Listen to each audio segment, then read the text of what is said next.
Hello guys, welcome back to the YouTube channel of The Concept Guy, and today in this video we will talk about the second part of the source model of process safety.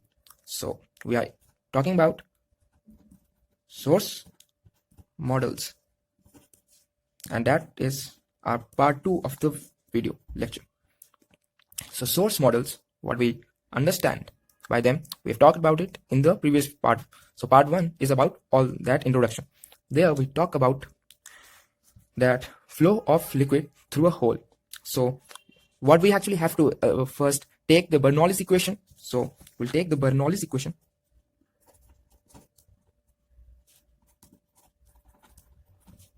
that is this equation. Yes, you know it. That is the pressure, or let's say dP by d rho. So this is the pressure term. Next we have the velocity, the kinetic term, and then the potential term. So pressure term, kinetic term, potential term is equal to, oh, there's one more thing, this is the friction term. All these energies would actually be constant, so the change in these, so this will be dz, so the change in this would actually be 0. So if there's no work done of shaft, so we are considering there's no work done of shaft because the leak, there's a vessel and the leak is just spontaneous. Nothing has to work inside or outside to actually make this leak. It is just, there's a leak, and let's say this is a liquid level, it will come out from this leak. That's too obvious, right? So number one thing is that we need to know this equation, okay? And then we don't have to actually do much of a task, but just take assumptions like if the liquid level is at this point and the hole is at the same level, then obviously dz would actually tend to 0. Also, we have coupled the pressure term and friction term in one common term.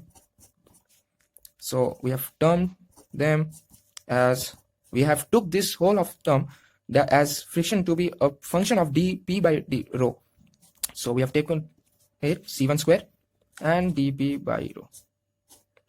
We would actually add these velocity terms. So from here we actually took out, so using this and putting it here, we've actually find out u dash. So what is u dash? That is the outlet velocity, right? So because this velocity we have considered it to be very small or almost negligible, because the tank will slowly drain out, but because this area is very small, the whole area as compared to the tank area, so velocity, by using the continuity equation, that is rho au, so this is rho au, that is constant. This is the continuity equation. This is nothing but, if you see, this is rho into area into length upon time, that is couple it up, rho into density, that is mass upon time. So mass upon time is actually constant. This is a continuity equation. So we find out that if area and u are inversely proportional. So this area is very small, so u, the major u is this, that is coming out. So we found out using this, putting this equation, and dz is equal to 0 if the hole is at the liquid level.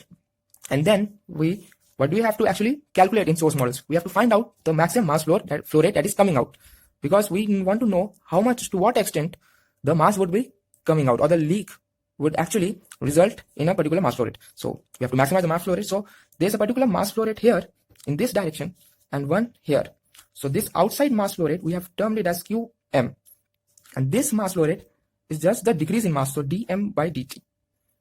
So this dm by dt, again I've told you that just play with the mass and density thing, and because we have considered it to be incompressible fluid, so this mass is actually volume into density. And what is this volume? This mass is inside the tank, so volume is area of tank into height of the liquid into rho dt. And then we know that this decrease in mass is actually, so this decrease in mass is, we have to make it positive, that is the mass coming out. And this Qm is nothing but, we have used rho au, yes, this mass thing, with bar. So this is the out, so this is out, and this is inside the tank and outside the tank. Today what we will consider is that we will take this F in cases of where flow of liquid is through pipes. So suppose we consider that this is our pipe, so there will be a flow at either there is a leak through here or here or here.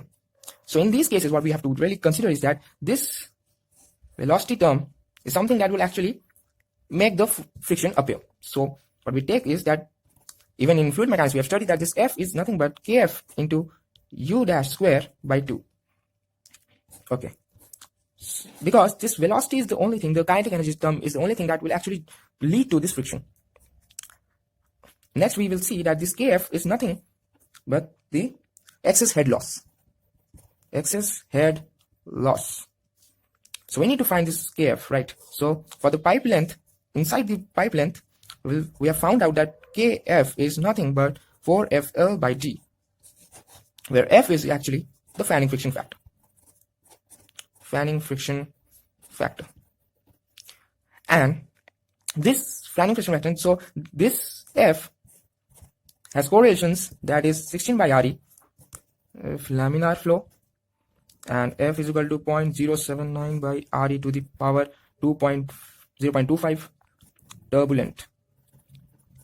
Okay, we put this, we have length of the pipe, diameter, f we found out using this, and we find out kf. So what happens if there is leak at the entrance or exit? So we have to take these two factors in consider too also. So for them, what we will take is the 2k method. 2k method. It means we have to use two values of k. So kf would be equal to then k1, 1k upon Reynolds, and k infinity. So for pipe exits, it is that k infinity is 1. So and k1 is 0. This leads to kf is equal to 1.